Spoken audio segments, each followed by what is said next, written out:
पहली बारिश की बूंदें गांव की कच्ची सड़कों को चूमती हैं, जिससे मिट्टी की समृद्ध खुशबू निकलती है।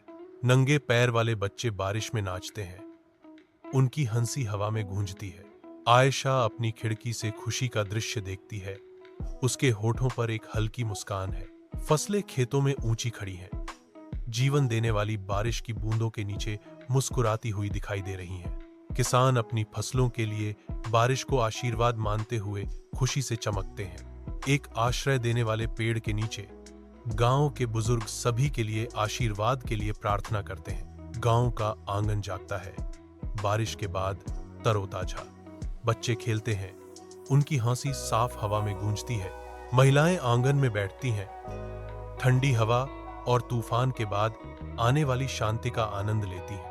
आयशा दृश्य देखती है, उसकी आवाज उम्मीद से भरी है। इस बारिश ने सिर्फ पानी नहीं लाया, यह उम्मीद, खुशी और शांति का संदेश लाया।